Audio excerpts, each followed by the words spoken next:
నమస్కారం Zee TV news కి స్వాగతం నేను మీ ఉషా ముందుగా హెడ్లైన్స్ మాజీ ముఖ్యమంత్రి జగన్మోహన్ రెడ్డిపై సెటైర్స్ సంధించిన టీడీపీ నేత వర్ల రామయ్య వల్లభనేని పరామర్శలో జగన్ ఆంతర్యం ప్రమాదకరమని వ్యాఖ్య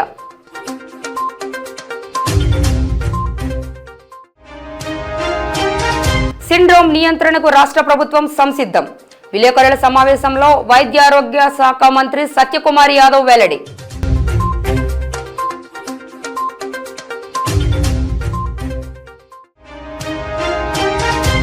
కథం తొక్కిన జర్నలిస్టులు మక్కువ మండల రిపోర్టర్ రామారావుకి అండగా నిలిచిన విశాఖ విలేకరులు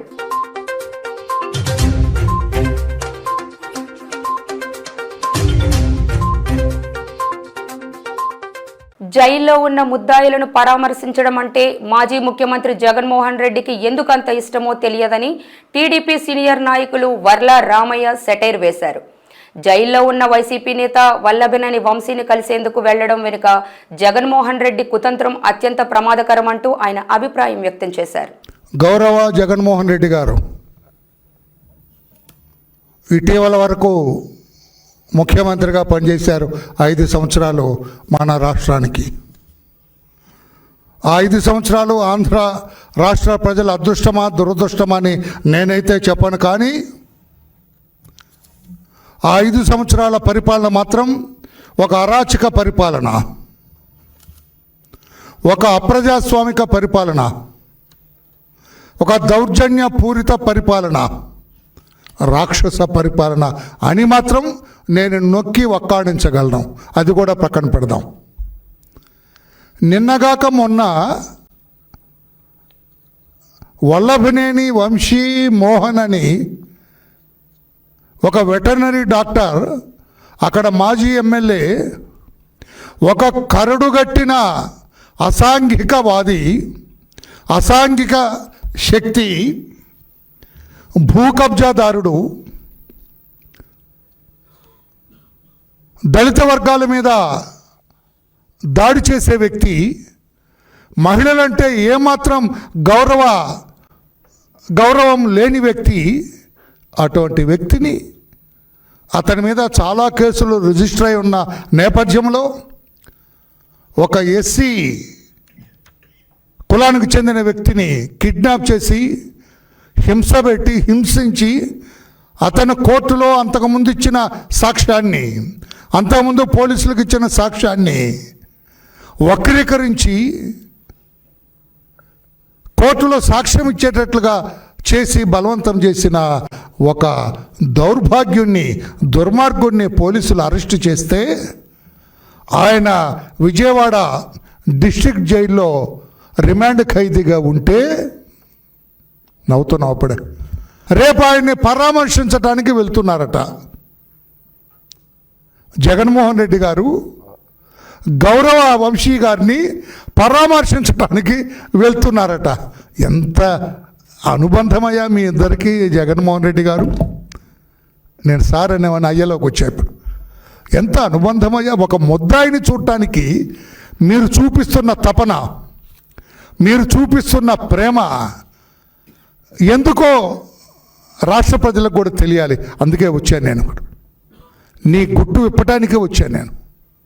జగన్మోహన్ రెడ్డిగా 5 సంవత్సరాలు ముఖ్యమంత్రిగా చేసిన వ్యక్తివి.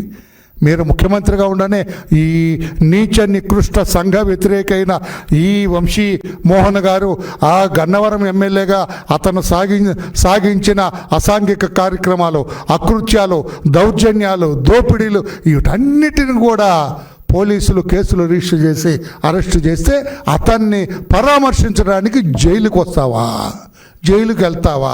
నేను వస్తున్నాను నీకే పర్వాలేదంటావా? ఏంటి దొంగలేనా? ఏదైనా సానుభూతి తెలియజేస్తే బర్డ్స్ ఆఫ్ సేమ్ ఫెదరా ఇంగ్లీష్లో అంటారు కదా. మేమంతా ఒకటేనయ్యా. నాకు అర్థం కాదు జగన్మోహన్ రెడ్డి గారు, ముద్దాయిలంటే ఎందుకు మీకు అంత ప్రేమ, వలవమాలిన ప్రేమ? గతంలో కూడా చాలాసార్లు చూశాను నేను. ముద్దాయిలను బాగా అభిమానిస్తారు మీరు. జైల్లో ఉన్న చాలామంది ముద్దాయిలు కూడా మా జగన్ అంటారట. ఎందుకని? జైల్లో ఉన్న ఒకరితో తీసుకున్నారా మీరేమన్నా? ఓహో, అప్పుడు 16 నెలలు చెంచలు కూడా జైల్లో ముద్దాయిగా ఉన్నప్పుడు వాళ్ళతో పెరిగిన అనుబంధమా ఇది? లేదండి మా నాయకుడు అన్యం పుణ్యం ఎరగని మా నాయకుడు, నిజాయితీపరుడైన మా నాయకుడు, సత్యశీలుడైన మా నాయకుడు, చీమకు కూడా అన్యాయం చేయని మా నాయకుడు, పరస్త్రీలను అత్యంత గౌరవంగా చూసే మా నాయకుడు, దళితులకు అత్యంత గౌరవం ఇచ్చే మా నాయకుడు, భూకబ్జాలు జోలిపోని మా నాయకుడు,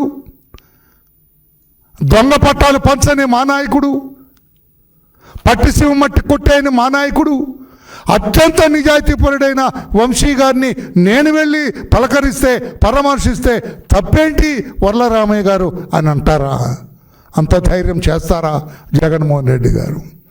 ఒక నీచుడని రాష్ట్రంలో ఉన్న రాష్ట్ర ప్రజలందరికీ తెలుసు. తెలుగుదేశం పార్టీ అధికారంలోకి వచ్చిన తర్వాత 9 నెలలు అయిన తర్వాత అతన్ని ఇప్పుడు అరెస్ట్ చేస్తే అందరూ కూడా ఎందుకింత ఆలస్యమైందని ప్రభుత్వాన్ని ప్రశ్నించారు. మీకు తెలుసా? అటువంటి నికృష్టుని అరెస్ట్ చేయటానికి, అటువంటి దగాకోరుని అరెస్ట్ చేయటానికి, అటువంటి నీతి మాలిన వాడిని అరెస్ట్ చేయటానికి, అటువంటి దుష్కృతుని అరెస్ట్ చేయటానికి, అటువంటి అసాంఘిక శక్తిని అరెస్ట్ చేయడానికి ఇంతకాలం మీకు ఎందుకు పట్టిందని చెప్పి రాష్ట్ర ప్రజలందరూ ప్రశ్నించారు. తెలుసా జగన్మోహన్ రెడ్డి గారు? మీకు దళితుని తీసుకెళ్ళి కిడ్నాప్ చేసి కొడితే వాడిని పరామర్శించడానికి మీరు వెళ్తారా? ఏ పార్టీ దళితుల పట్ల ప్రేమ మీకు? అతని మీద ప్రేమ? దళితుడిని కొట్టినందుకు అతను అభినందించడానికి వెళ్తున్నారా మిస్టర్ జగన్మోహన్ రెడ్డి? దళితుడిని తన్ని వాడు క్లీనర్ కొట్టారండి, అందుకు వెళ్తున్నారా? దళితుడిని కిడ్నాప్ చేసినందుకు అభినందించడానికి వెళ్తున్నారా? భూ కబ్జా చేసినందుకు అభినందించడానికి వెళ్తున్నావా? మహిళల వ్యక్తిత్వం హననం చేసినందుకు నేను రిపీట్ చేస్తున్నా, అంతకంటే లోతుగా వెళ్ళను, సిగ్గుపడాలా? అతన్ని పరామర్శించడానికి వెళ్ళే వాళ్ళు కూడా కొంచెం సిగ్గు శరం ఉండాలా? మహిళల వ్యక్తిత్వాన్ని హననం చేసిన ఆ దౌర్భాగ్యాన్ని ప్రశ్నించడానికి వెళ్తారా జగన్మోహన్ రెడ్డి గారు?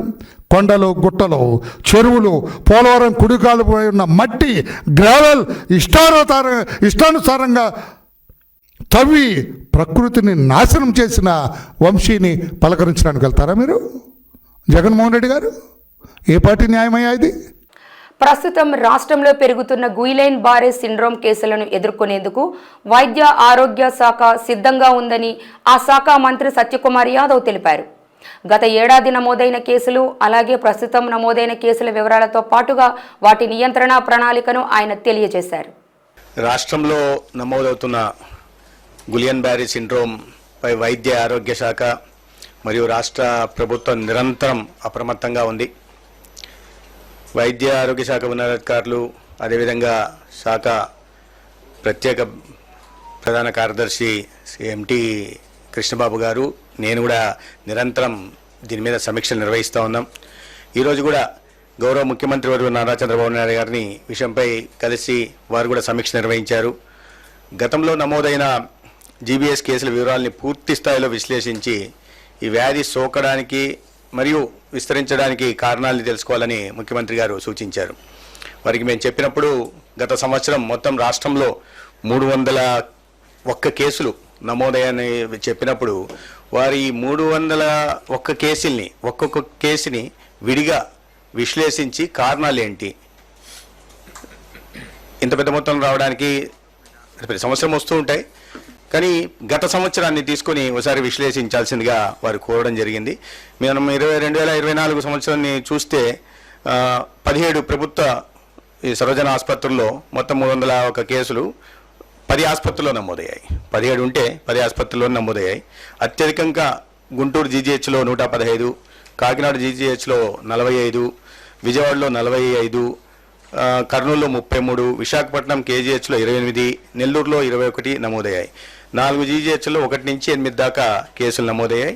పాడేరు, రాజమహేంద్రవరం, ఏలూరు, మచిలీపట్నం, ఒంగోలు, నంద్యాల, అనంతపురం జీజీహెచ్ పరిధిలో కేసులు నమోదు కాలేదు. అయితే గుంటూరులో ఎక్కువ సంఖ్యలో నమోదు కావడానికి కారణాలు ఏంటని అడిగినప్పుడు అక్కడ న్యూరాలజీ విభాగం సామర్థ్యత సిస్టమ్, మంచి న్యూరాలజీ విభాగం ఉండడము, ఎన్ఐసియు ఉండడము, అదేవిధంగా ఇమ్యునోగ్లోబులిన్ ఇంజెక్షన్ లభ్యత కూడా ఎక్కువగా ఉండడము, దానివల్ల ఇతర ప్రాంతాల నుంచి కూడా, అంటే గోదావరి జిల్లాల నుంచి నిన్న కూడా ఒక ఏదైతే జరిగిందో అది గిద్దలూరు ప్రాంతం నుంచి వచ్చింది. కాబట్టి రెఫరల్స్ ఎక్కువ ఉంటున్నాయి. దాని కారణంగా గుంటూరులో ఎక్కువ కేసులు నమోదు అవుతున్నట్టుగా మన దీంట్లో వస్తూ ఉంది. అయితే ఈ ఏడాది జనవరిలో 43 జీబీఎస్ కేసులు నమోదు కాగా ప్రస్తుతం 17 మంది వివిధ ఆసుపత్రుల్లో చికిత్స పొందుతున్నారు.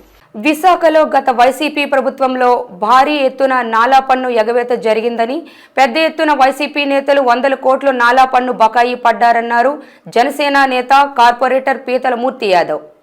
నగరంలో ఒక ప్రైవేట్ హోటల్లో ఏర్పాటు చేసిన విలేకరుల సమావేశంలో ఆయన మాట్లాడారు. మాజీ ఎంపీ ఎంవివి సత్యనారాయణ పెద్ద ఎత్తున నాలా పన్ను బకాయి పడ్డారని, నాలా పన్ను కడితే తప్ప జీవీఎంసీ భవన నిర్మాణ అనుమతులు గాని ఆక్యుపెన్సీ సర్టిఫికెట్ గాని ఇవ్వకూడదన్న విషయాన్ని గుర్తు చేశారు. కానీ ఆ నిబంధనలు పక్కన పెట్టి ఆక్యుపెన్సీ సర్టిఫికెట్ ఇచ్చారని, విఎంఆర్డీఏ పరిధిలో నాలా చెల్లించకుండా లేఅవుట్ అనుమతులు మంజూరు చేశారని ఆరోపించారు. విశాఖ రెవెన్యూ డివిజన్లో సుమారు 100 కోట్ల నాలా బకాయిలు ఉన్నాయని తెలిపారు. ఒక్క గాజువాకలోనే 64 కోట్ల నాలా పన్ను కుంభకోణం జరిగిందని కుండ బద్దలు కొట్టారు. పెందుర్తిలో 43.77 కోట్లు, భీమిలి రెవెన్యూ డివిజన్ పరిధిలో ఆనందపురంలో 88.71 కోట్లు, భీమిలిలో 204.18 కోట్లు, విశాఖ రూరల్లో 307.47 కోట్లు, పద్మనాభంలో 2.66 కోట్లు బకాయిలు ఉన్నాయని ఆధారాలను మీడియా ముందుంచారు. మొత్తం విశాఖ జిల్లాలో 700 కోట్ల నాలా కుంభకోణం జరిగిందని తెలిపారు. 100% పైగా అపరాధ రుసుం విధించొచ్చని జగన్మోహన్ రెడ్డి ప్రభుత్వం చట్టాన్ని అమెండ్ చేసినప్పటికీ కూడా ఆ యొక్క 26/2021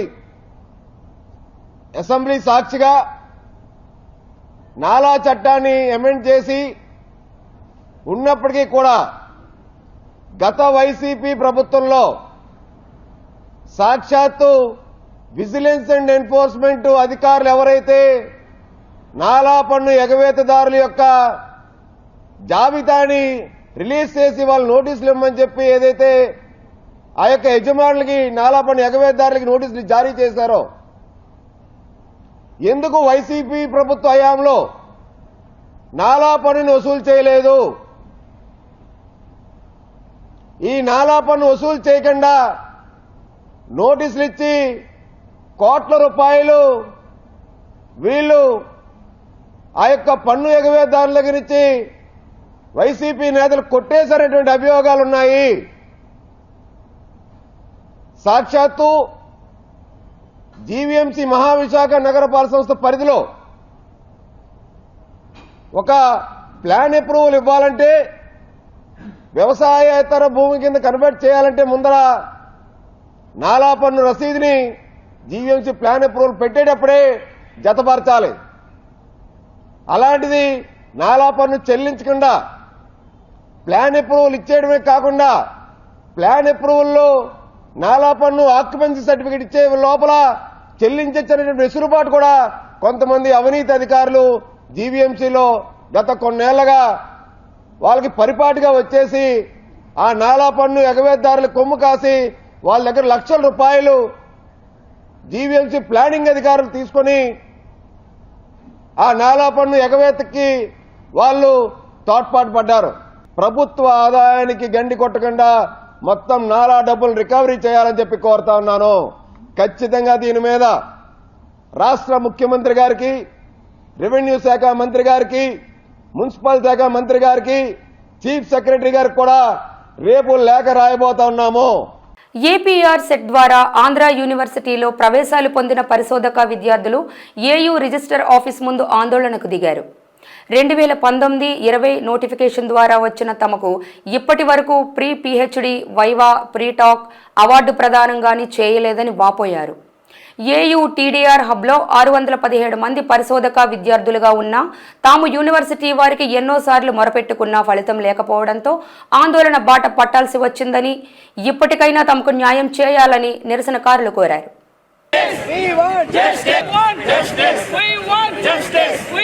ఇక్కడ ముఖ్యమైన సమస్య ఏంటంటే అండి, 2019 నుంచి 2023 వరకు దాదాపుగా ఈ టీడీఆర్ హబ్ డిపార్ట్మెంట్లో 617 మంది జాయిన్ అవ్వడం జరిగిందండి. వీళ్ళంతా కూడా ఏపీఆర్సెట్ అంటే ఏపీఎస్సిహెచ్ స్టేట్ హైయర్ ఎడ్యుకేషన్ నిర్వహించినటువంటి కౌన్సిల్ ఆఫ్ హైయర్ ఎడ్యుకేషన్ నిర్వహించినటువంటి ఎగ్జామ్ ద్వారాగా మేము ఇక్కడ నియమితులు కావడం జరిగింది. దీని ద్వారాగా మేము ఇక్కడ 617 మంది దాదాపుగా ఉన్నామండి. ఈ 617 మంది కూడా 2019 నుంచి ఇప్పటివరకు కూడా కొంతమందికి ప్రీ పిహెచ్డి ఎగ్జామ్స్ కానీ వైవా ఓస్ కానీ అలాగే డిగ్రీ అవార్డు చేయడం కానీ లేదండి. మన రీసెంట్గా ఏం చేశారంటే జనవరిలో దీన్ని అబియన్స్లో పెట్టారు sir. Dean of academic affairs వారు దీన్ని అబియన్స్లో పెట్టడం జరిగింది. దాని గురించి కూడా వచ్చి అడిగితే ఈ ఇష్యూ మా చేతుల్లో లేదని చెప్తున్నారు సార్. గత 7-8 నెలల నుంచి కూడా మేము చాలాసార్లు రావడం జరిగింది. మా pre PhD exam as per rule ప్రకారం 14 నెలల తర్వాత కండక్ట్ చేయాలి సార్. ఇప్పటికి చాలామందికి 3 సంవత్సరాలు 4 సంవత్సరాలు టైం అయినా కానీ ప్రీ పిహెచ్డి అనేది కండక్ట్ చేయలేదు సార్. దాదాపుగా ప్రీ పిహెచ్డి ఎగ్జామ్ కోసం దాదాపుగా 400 మంది వెయిట్ చేస్తున్నారండి. 200 నుంచి 400 మంది ప్రీ పిహెచ్డి వెయిట్ చేస్తున్నారు. వీళ్ళంతా కూడా హైదరాబాద్ నుంచి లేదంటే కడప, కర్నూలు, అనంతపురం ఇలాగ ప్రతిసారి రావడం, ఇండివిజువల్గా రావడం, కలిసి వెళ్ళడం, వాళ్ళకి సరైన సమాధానం లేకపోవడం సార్. అందులో ఇదంతా చూసి మేమంతా కూడా దీంట్లో 30 మంది డిపార్ట్మెంట్లో ఉన్నారు. వీళ్ళంతా కూడా ఒక జేఏసీగా ఏర్పడి ఈరోజు ఇలాగ శాంతియుతంగా నిరసన తెలియజేయాలనే ఉద్దేశంతో ఇక్కడ రావడం జరిగింది సార్. ఇప్పటి వరకు నాకు అవార్డు ప్రకటించలేదు. నా అవార్డు నాకు ఇవ్వాలి. దీంతోపాటు చాలామంది స్కాలర్స్ ఉన్నారు. అందులో రకరకాలైనటువంటి సమస్యలు ఉన్నాయి. కొంతమందికి ప్రీ పిహెచ్డి ఎగ్జామ్స్ కావాలి. దాదాపు జాయిన్ అయ్యి 3 సంవత్సరాలు దాటింది. 400 విద్యార్థులు ప్రీ పిహెచ్డి ఎగ్జామ్స్ కొరకు వెయిట్ చేస్తున్నారు. వాళ్ళకి ఇమ్మీడియట్గా ప్రీ పిహెచ్డి ఎగ్జామ్ పెట్టాలి. మరికొంతమంది స్కాలర్స్కి రిపోర్ట్స్ వచ్చాయి. వాళ్ళకి వైవా కండక్ట్ చేయాలి. వైవా కండక్ట్ చేసి అవార్డు ప్రకటించాలి. అటువంటి స్కాలర్స్ 6 ఉన్నారు. వారికి వెంటనే సంబంధించినటువంటి డిపార్ట్మెంట్స్లో వైవా కండక్ట్ చేసి వాళ్ళకి అవార్డు ప్రకటించాలి. కొంతమంది పరిశోధన పూర్తయినటువంటి విద్యార్థులు ఉన్నారు. వాళ్ళకి ప్రీటాక్ను నిర్వహించి ఆ ప్రీటాక్ తర్వాత ఆ విద్యార్థులందరూ కూడా పిహెచ్డి సబ్మిట్ చేసుకోవడానికి విశ్వవిద్యాలయం అవకాశాన్ని కల్పించాలి. మహిళల ఆరోగ్యాన్ని దృష్టిలో ఉంచుకొని క్యాన్సర్పై ప్రజల్లో అవగాహన కల్పించే ఉద్దేశంతో పింక్ సఖీ చీర నడక కార్యక్రమం విశాఖ బీచ్ రోడ్ వేదికగా నిర్వహించారు.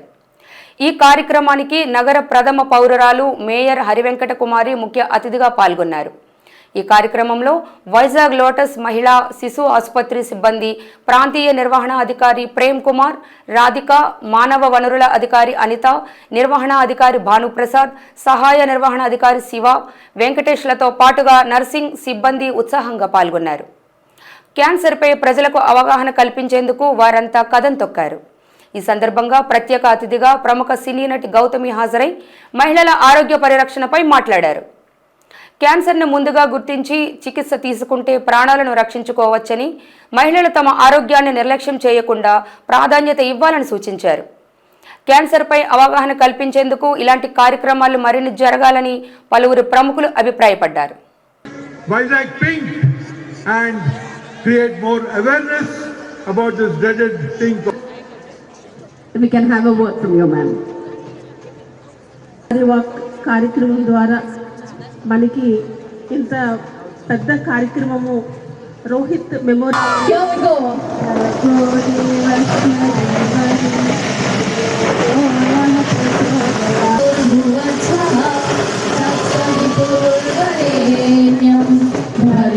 దేవస్య ధీమహి ధియో యో న ప్రచోదయాత్.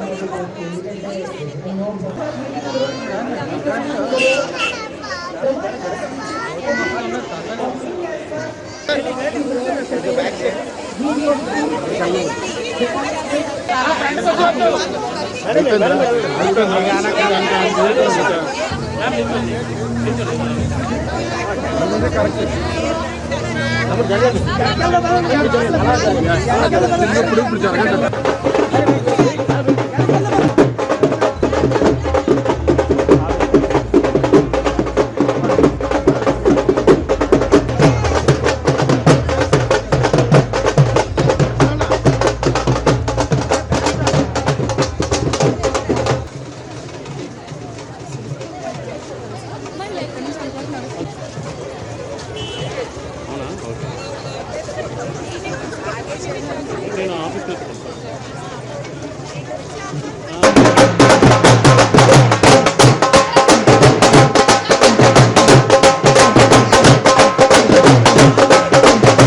పెందుర్తి జంక్షన్లో జరుగుతున్న 95 అడుగుల రోడ్డు విస్తరణ పనులు పారదర్శకంగా జరగడం లేదని స్థానిక 96వ వార్డు మాజీ కార్పొరేటర్ సెరగడం చిన్న అప్పలనాయుడు ఆరోపించారు.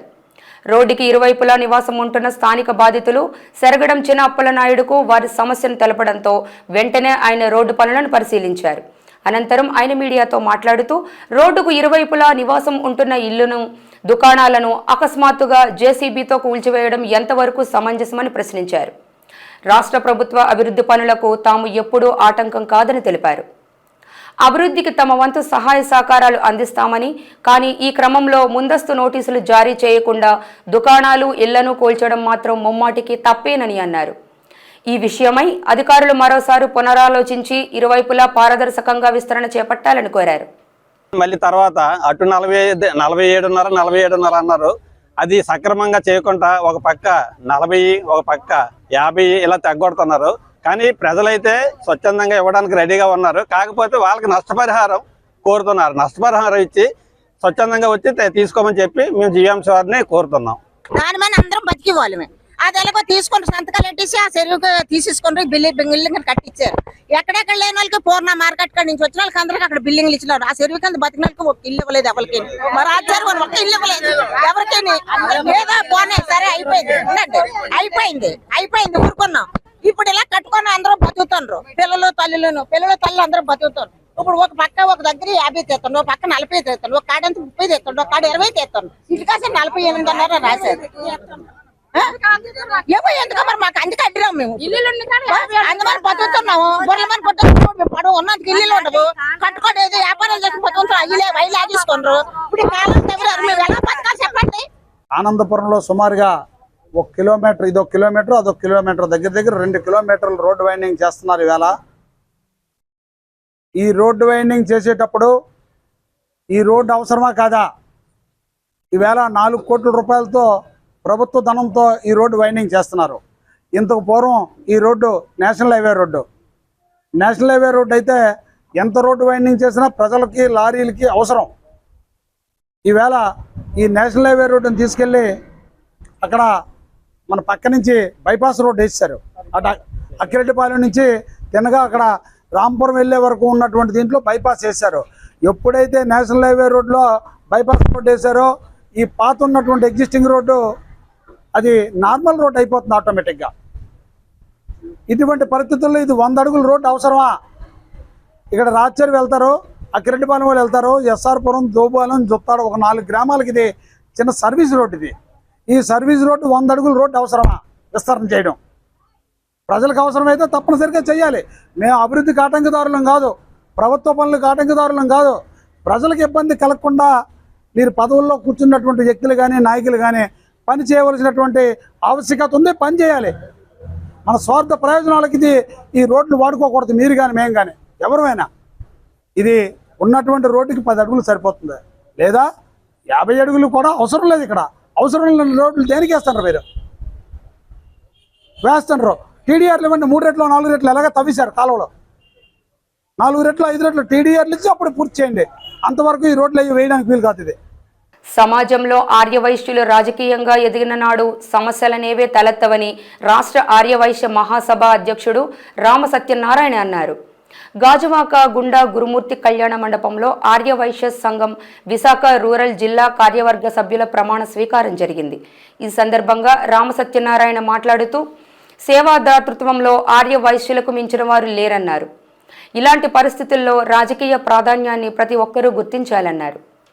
జిల్లా అధ్యక్ష కార్యదర్శిగా బెల్లాల పెంటబాబు, అప్పల సత్యనారాయణ గుప్తా, కోశాధికారిగా కట్టా సత్యానందం, యువజన సంఘం అధ్యక్షులుగా కందుల సాయి సత్యనారాయణ, కార్యదర్శిగా రెంటాల సుధాకర్, కోశాధికారిగా కోట్ల గుప్తా, మహిళా సంఘం, సేవాదళ్, వివిధ కమిటీల సభ్యులను ప్రమాణం చేయించారు.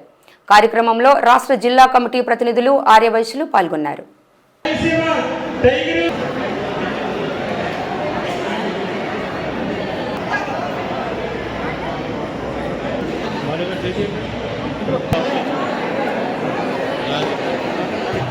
మొట్టమొదటి నుంచి నేను 44 ఏళ్ళు తెలుగుదేశం పార్టీలో కంటిన్యూగా నేను పనిచేస్తున్నాను. 26 ఏళ్ళు జిల్లా పార్టీ అధ్యక్షులు చేశాను కర్నూలు.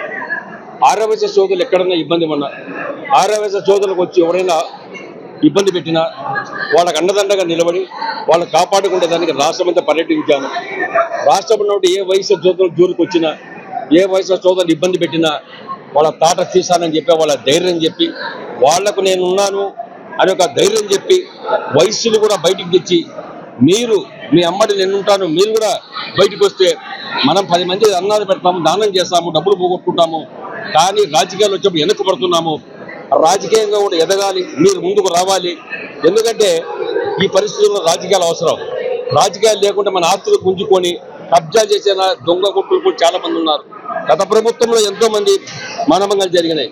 గత ప్రభుత్వంలో వైఎస్ జగన్మోహన్ రెడ్డి ఉన్నప్పుడు వయసులు తన్నించాడు, వయసులో ఆస్తులు ధ్వంసం చేయించాడు, మానభంగాలు చేయించాడు. ఎవరైతే ఎక్కడెక్కడ విగ్రహాలు జోలికి తెలుగుదేశం పార్టీ కార్యకర్తలు కానీ అక్కడ వయసులో ఎవరన్నా ఉంటే వాళ్ళ మీద కేసులు బనాయించి ఎన్నెన్నో ఇబ్బందులు పెట్టిన సంగతి ఉంది. గుట్ట ఒంగోలులో వాళ్ళకి పార్టీ సంబంధించిన వ్యక్తి, అయ్యా మీరు రేపు పొద్దున ఏదన్నా మీరు తప్పు చేసి రేపు పొద్దున తెలుగుదేశం పార్టీ అధికారం వస్తే మమ్మల్ని అందరూ అంటారు వాళ్ళంటే కూడా నీవా మాట్లాడే వాళ్ళ గురించి చెప్పేసి గుప్తాను ఒక వయసుని లాడ్జిలో కొట్టి చితగబాదిన సంగతి కూడా తెలియదు. దానికి ఆనాడు ముఖ్యమంత్రి కూడా జగన్మోహన్ రెడ్డి నోరిప్పలేదు. అంటే వయస్సులు అంటే చిన్న చూపు. అందరికి వయసులంతా రాష్ట్రం అంతా మేల్కొన్నారు. ఒక మంచి ప్రభుత్వం రావాలి, ఒక మంచి ముఖ్యమంత్రి రావాలంటే గత ప్రభుత్వంలో తప్పు చేసి జగన్మోహన్ రెడ్డి అకృత్యాలు ఎన్నో చేశాడు, నాశనం చేసిన మనల్లో మన వ్యాపారాలు దెబ్బకొట్టాడు అనే ఉద్దేశం చంద్రబాబు నాయుడు సపోర్టుగా రాష్ట్రంలో ఉన్నటువంటి ఆర్యవైశ్య సోదరులందరూ ఎప్పుడు బయటికి రావడం వయసులు అందరూ కూడా బయటకు వచ్చి మేమున్నాం చంద్రబాబుకు, నీకు అండగా నిలబడినాం, మేము గెలిపించుకుంటామని చెప్పేసి మొన్న జరిగినటువంటి గెలుపులో ఆర్య వయసులో కూడా ఒక పాత్ర వహించాలని తెలియజేస్తున్నా. విశాఖలో వైసీపీకి షాక్ తగిలింది. జీవీఎంసీ పరిధిలోని 39, 56, 63 వార్డులలో వైసీపీకి చెందిన నాయకులు, కార్యకర్తలు పెద్ద ఎత్తున జనసేన పార్టీలో చేరారు. జనసేనలో చేరిన వారిని కండువా వేసి విశాఖ దక్షిణ నియోజకవర్గం ఎమ్మెల్యే వంశీకృష్ణ శ్రీనివాస్ పార్టీలోకి ఆహ్వానించారు. వైసీపీని విడిచి జనసేన పార్టీలో చేరిన వారిలో శ్రీ కనక మహాలక్ష్మి అమ్మవారి దేవస్థానం మాజీ చైర్మన్ కొల్లి సింహాచలం ఉన్నారు. పవన్ కళ్యాణ్పై అభిమానం, ఎన్డీఏ ప్రభుత్వంపై నమ్మకంతో వైసీపీని విడిచి పెద్ద ఎత్తున జనసేనలోకి వస్తున్నారని ఎమ్మెల్యే వంశీకృష్ణ శ్రీనివాస్ అన్నారు. భవిష్యత్తులో జనసేన పార్టీలోకి పెద్ద సంఖ్యలో చేరికలు ఉంటాయని తెలిపారు. కూటమి ప్రభుత్వం ప్రజా సమస్యలు పరిష్కరిస్తూ మంచి పాలన అందిస్తుందని అన్నారు. జనసేన పార్టీ బలోపేతానికి శక్తివంచన లేకుండా కృషి చేస్తున్నామని ఎమ్మెల్యే వంశీకృష్ణ శ్రీనివాస్ అన్నారు. తన అనుచరులతో కలిసి జనసేన పార్టీ కండువా కప్పుకున్న వైసీపీ దక్షిణ నియోజకవర్గం సీనియర్ నాయకురాలు కనక మహాలక్ష్మి దేవస్థానం మాజీ చైర్మన్ కొల్లి సింహాచలంతో పాటుగా ముఖ్య నాయకులు మాట్లాడుతూ జనసేన పార్టీలో చేరడం ఎంతో ఆనందంగా ఉందన్నారు. రాష్ట్రంలో కూటమి పాలన, దక్షిణ నియోజకవర్గంలో వంశీకృష్ణ సారథ్యంలో అద్భుతమైన అభివృద్ధి జరుగుతుందన్నారు. ఈ తరుణంలోనే వార్డు అభివృద్ధిని కోరుకొని జనసేన పార్టీలో చేరడం జరిగిందన్నారు. వార్డులోనే కాక విశాఖ నగరంలో పార్టీ బలోపేతని తన వంతు కృషి చేస్తానని వారంతా హామీ ఇస్తున్నారు. వైఎస్ఆర్ కాంగ్రెస్ పార్టీ నుంచి జనసేన పార్టీలో చేరడం జరిగింది. వాళ్ళందరినీ కూడా మనస్ఫూర్తిగా స్వాగతం పలుకుతూ ఉన్నాం. ఈరోజు పవన్ కళ్యాణ్ గారి మీద ఒక అభిమానం, ఎన్డీఏ పరిపాలన చూసి వాళ్ళందరూ కూడా ఆకర్షితులై ఈరోజు జనసేన కుటుంబంలోకి వచ్చినందుకు వాళ్ళకు మనస్ఫూర్తిగా స్వాగతం. ఈరోజు నుంచి వాళ్ళందరూ కూడా జనసేన పార్టీ యొక్క ఆశయాల కోసం, పవన్ కళ్యాణ్ గారి యొక్క ఆశయాల కోసం ఈ పార్టీని బలోపేతం చేయడానికి శక్తివంతం లేకుండా పనిచేస్తారని వాళ్ళందరూ కూడా ప్రతిజ్ఞ చేయడం జరిగింది. రానున్న రోజుల్లో ఇంకా కూడా పేదవాడికి అండగా ఉండాలి, ప్రతి ఒక్క పేదవాడికి అండగా ఉండాలి. జనసేన పార్టీ ఆశయాల కోసం, లక్ష్యాల కోసం పనిచేసే విధంగా ప్రతి ఒక్కరు కూడా ఇవాళ ముందుకు వస్తున్నందుకు చాలా గర్వంగా ఉంది. వాళ్ళందరూ కూడా మనస్ఫూర్తిగా స్వాగతిస్తూ ఉన్నాం. ఎంపీ నాయకులంతా కూడా జనసేన పార్టీలో జాయిన్ అవ్వడం జరిగింది. అలాగే పవన్ కళ్యాణ్ గారు అభివృద్ధి, వంశీ గారి సౌతుల అభివృద్ధి చూసి ఈరోజు ఆయనకు ఆకర్షితులై ఈ పార్టీలో జాయిన్ అవ్వడం జరిగింది. వంశన్న ఉదయం నుంచి నైట్ వరకు కూడా అలాగే ప్రజలు ఫోన్ రెస్పాండ్ అవుతూ ప్రతి ఒక్కరికి కూడా చేదోడు వాదోడుగా ఉంటూ ప్రతి సమస్యను తన సమస్యగా తీసుకుంటూ ప్రజల్లోకి వెళ్ళిపోతున్నవంటి వంశాన్ని ఆధ్వర్యంలో మేము పనిచేయాలని మేము నిర్ణయించుకున్నాము. విశాఖపట్నం నగర కార్యాలయంలో విశాఖ పశ్చిమ నియోజకవర్గంలోని 56వ డివిజను అలానే 63వ డివిజన్ నుంచి సుమారు 480 మంది జనసేన పార్టీలో చేరడం జరిగింది. వైసీపీ పార్టీ నుంచి ఈరోజు జనసేన పార్టీ సిద్ధాంతాలన్నీ కూడా నచ్చి, మా అధ్యక్షులు శ్రీ పవన్ కళ్యాణ్ గారి ఆలోచన నచ్చి ఈరోజు ఎన్డీఏ కూటమి ద్వారా ప్రజలకు మంచి చేయాలని వచ్చిన ప్రతి ఒక్కరికి కూడా జనసేన పార్టీ నుంచి మరొకసారి స్వాగతం పలుకుతూ ఈరోజు మా నగర అధ్యక్షులు వంశీకృష్ణ యాదవ్ గారి ఆధ్వర్యంలో కండువాలు వేయించి నా ఆధ్వర్యంలో ఈరోజు జాయిన్ అయిన ప్రతి ఒక్కరికి కూడా మరొకసారి జనసేన పార్టీని నమ్మి వచ్చినందుకు జనసేన పార్టీ ఏ విధంగా ముందుకు తీసుకొని వెళ్తుందని చెప్పి తెలియజేయడం జరుగుతుంది. ఈరోజు ఈ జాయినింగ్స్ ముఖ్య కారకులైనటువంటి పెంటకోట శివ గారు 56వ డివిజన్ నుంచి ఈరోజు 400 మందితో ఈరోజు ఆయన జనసేన పార్టీ కార్యాలయంలో వచ్చి జాయిన్ అయినందుకు ఆయనకి జనసేన పార్టీ నుంచి ఒకే మాట చెప్తున్నాం. మిగిలిన పార్టీని చూశారు, ఒకసారి జనసేన పార్టీని చూడడం ద్వారా ఏ విధంగా ప్రజలకి మనం మంచి చేయగలం అన్నది మాటల్లో కాకుండా చేతల్లో చేసి చూపిస్తారని ఆయనకు ఒక నమ్మకం కలిగించాం. అలానే ఆయన ఈరోజు ఏ పార్టీలో పదవులు ఆశించకుండా ప్రజలకి మంచి చేయాలన్న ఒక్క సిద్ధాంతంతో వచ్చారు. ఖచ్చితంగా ఆయన అనుకున్నది జనసేన పార్టీ ద్వారా జరుగుతుంది. ఈరోజు ఈ కార్యక్రమానికి వచ్చిన ప్రతి ఒక్కరికి కూడా జనసేన కుటుంబంలో వచ్చినందుకు వాళ్ళందరికీ కూడా మరొకసారి కృతజ్ఞతలు తెలియజేస్తూ మన సిటీ ప్రెసిడెంట్ అయినటువంటి వంశీకృష్ణ శ్రీనివాస్ యాదవ్ గారి సమక్షంలో 400 మంది పై చిలుకుతో పార్టీ కండువాలు కప్పుకొని పార్టీ తీర్థం పుచ్చుకోవడం జరిగింది. మా నాయకులు ఎవరైతే ఉన్నారో పవన్ కళ్యాణ్ గారి ఆశయాలు, ఆయన సిద్ధాంతాలు నచ్చి ఎవరైతే బడుగు బలహీన వర్గాలు ఉన్నారో మా వార్డు మ్యాక్సిమం దిగువ మధ్య తరగతి వాళ్ళు ఉన్న, అంటే పేదవాళ్ళు దిగువ మధ్య తరగతి వాళ్ళు ఎక్కువ ఉన్న ప్రాంతం అండి. సో వెనుకబడిన ప్రాంతం. మా యొక్క ప్రాంతంలో పవన్ కళ్యాణ్ గారి సిద్ధాంతాలతో ప్రతి ఒక్కరికి న్యాయం జరుగుతుందని భావించి చాలామంది జన సైనికులు వీరమల సహకారంతో 400 మంది పైచిలుకతో ఈరోజు కార్యక్రమం జాయిన్ అవ్వడం జరిగింది. అంగన్వాడీ వర్కర్ల సమస్యలు పరిష్కరించాలని కోరుతూ రాష్ట్ర వ్యాప్త పిలుపులో భాగంగా ఈరోజు జీవీఎంసీ గాంధీ విగ్రహం ఎదుట AP anganwadi workers helpers union CITU ఆధ్వర్యంలో ధర్నా నిర్వహించబడింది. ఈ ధర్నాకు ముఖ్య అతిథిగా AP anganwadi workers helpers union రాష్ట్ర ప్రధాన కార్యదర్శి కె సుబ్బరావమ్మ హాజరయ్యారు. ఈ సందర్భంగా ఆమె మాట్లాడుతూ రాష్ట్రంలో పేద గర్భిణీలు, బాలింతలు, చిన్నపిల్లలకు అంగన్వాడీ వర్కర్లు, హెల్పర్లు, మినీ వర్కర్లు అనేక సేవలు అందిస్తున్నారన్నారు. అంగన్వాడీ సెంటర్ల నిర్వహణకు రకరకాల పెట్టుబడులు పెట్టి సెంటర్లు నిర్వహిస్తున్నారని, పెరుగుతున్న ధరలకు అనుగుణంగా 2019 నుండి అంగన్వాడీలకు వేతనాలు పెరగలేదని ఆవేదన వ్యక్తం చేశారు. అంగన్వాడీలకు వేతనాల పెంపు తదితర పరిష్కారాల కొరకు 42 రోజులుగా చారిత్రాత్మక సమ్మె నిర్వహిస్తున్నామన్నారు. సమ్మె ముగింపు సందర్భంగా అంగన్వాడీలకు 2024 జూలైలో వేతనాలు పెంచుతామని ఒప్పందం చేసుకున్నారని గుర్తు చేశారు. ఇతర సమస్యలు పరిష్కారం చేస్తానని మినిట్స్ ఇచ్చారన్నారు. అయినా నేటి వరకు సమస్యలు పరిష్కారం కాలేదని ఆగ్రహం వ్యక్తం చేశారు. ధరలు పెరుగుతూ ఉన్నాయి. 2019 నుంచి అంగన్వాడీలకు వేతనాలు పెరగలేదు. వేతనాలు పెంచాలని చెప్పేసి గత ప్రభుత్వం ఆధ్వర్యంలో 42 రోజుల పాటు సమ్మె చేశాం. ఆ సమ్మె సందర్భంగా ఇప్పుడున్న మొత్తం అధికారంలో ఉన్న నాయకత్వం మొత్తం మా టెంటల దగ్గరకు వచ్చి అంగన్వాడీలకు న్యాయం చేస్తామని చెప్పారు. కానీ 8 నెలలైనా అంగన్వాడీల గురించి మాట్లాడలేదు, వేతనాల గురించి పట్టించుకోలేదు. సమ్మె సందర్భంగా ఇచ్చిన మినిట్స్ కాపీలో జూలైలో అంగన్వాడీలకు వేతనాలు పెంచుతాము, యూనియన్ల చర్చలకు పిలుస్తామని చెప్పారు. ఇంతవరకు అతీగతి లేదు. అందుకని వెంటనే అంగన్వాడీలకు వేతనాలు పెంచుతూ ప్రకటన చేయాలి. ఈరోజు మినీ సెంటర్లు ఉన్నాయి. అంగన్వాడీ వర్కర్ పని, హెల్పర్ పని చేస్తూ ఉన్నారు.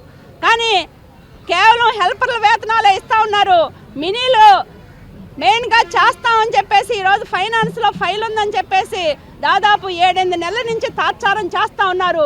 వెంటనే జీవో ఇవ్వాలని చెప్పేసి కోరుతున్నాం. ఈరోజు సంక్షేమ పథకాలు అందరికీ అమలు చేస్తున్నారు, కానీ అంగన్వాడీలకు అమలు చేయట్లేదు.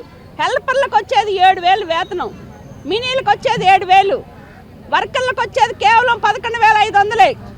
ఈరోజు అర్బన్లో 12,000 లోపు వాళ్ళందరికీ అమలు చేస్తామని చెప్పేసి చెప్తున్నారు. కానీ ప్రభుత్వ ఉద్యోగులు అనే పేరుతోటి అంగన్వాడీలని అన్యాయం చేస్తున్నారు. ఈరోజు నిర్లక్ష్యం చేస్తూ ఉన్నారు.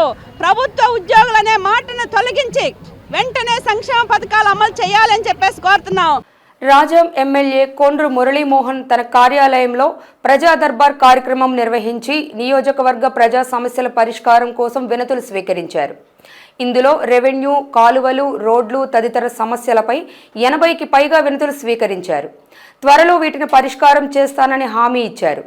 ఈ కార్యక్రమం అనంతరం ఎమ్మెల్యే మీడియాతో మాజీ ఎమ్మెల్యే వల్లభనేని వంశీ అరెస్టుపై మాట్లాడారు.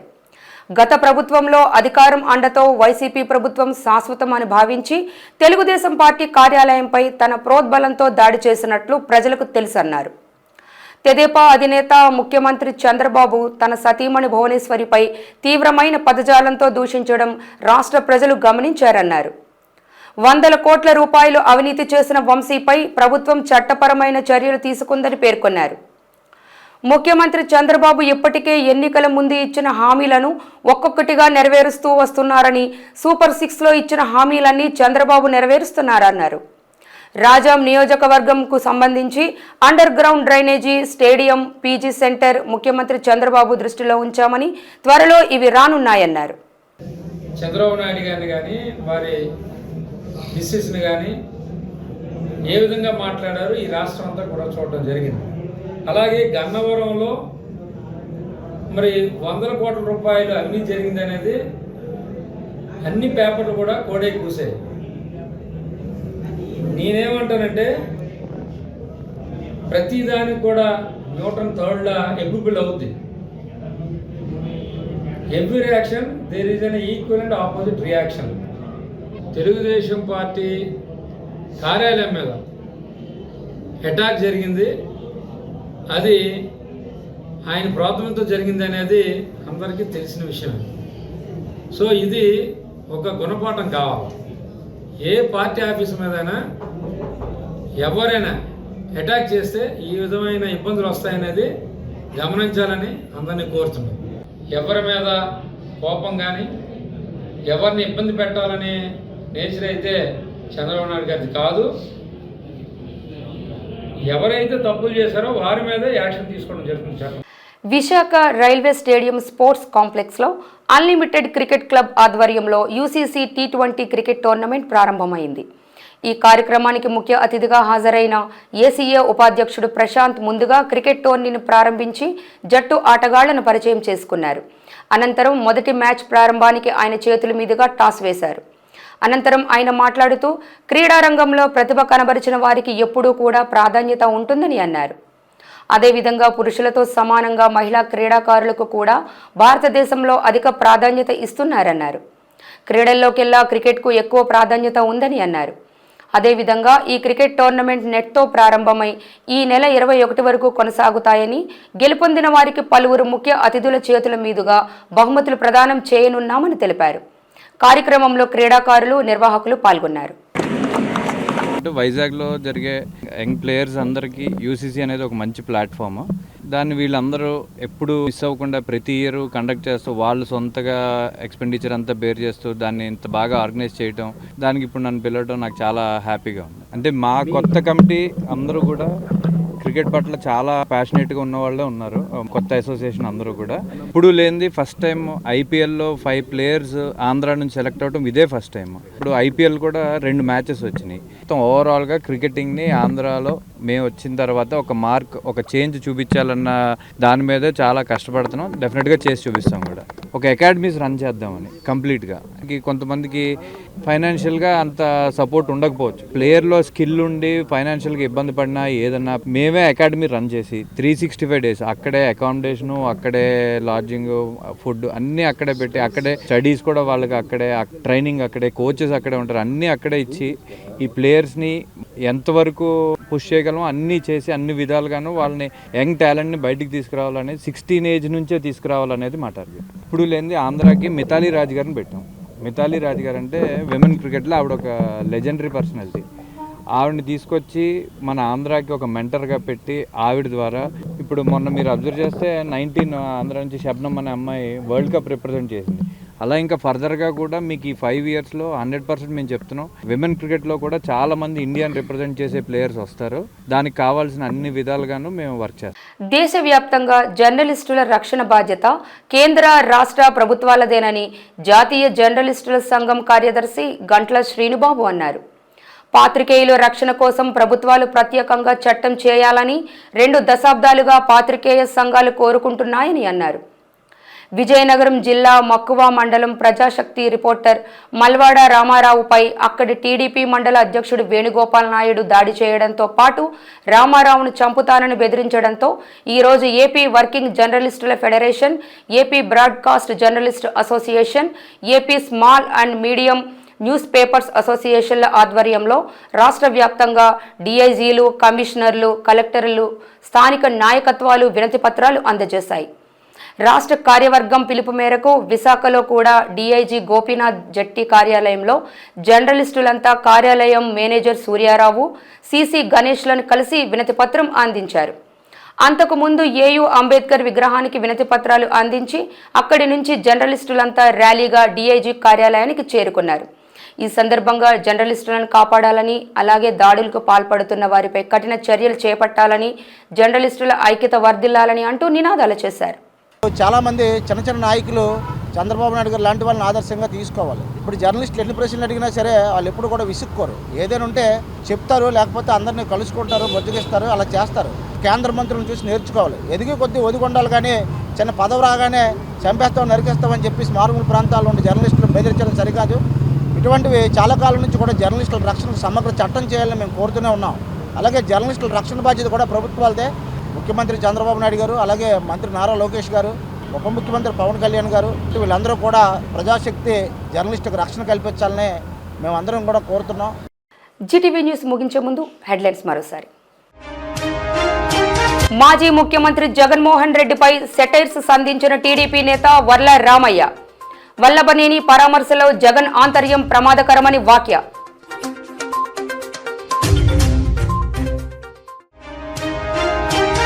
సిండ్రోమ్ నియంత్రణకు రాష్ట్ర ప్రభుత్వం సంసిద్ధం. విలేకరుల సమావేశంలో వైద్యారోగ్య శాఖ మంత్రి సత్యకుమార్ యాదవ్ వెల్లడి.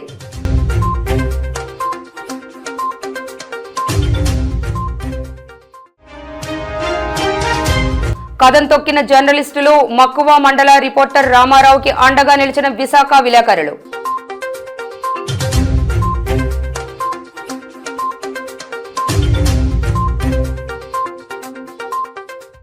ఇవి ఈనాటి జీటీవీ న్యూస్ ముఖ్యాంశాలు. మరిన్ని అప్డేట్స్తో మరొక బులెటిన్లో మళ్ళీ కలుద్దాం. చూస్తూనే ఉండండి జీటీవీ న్యూస్. నమస్కారం.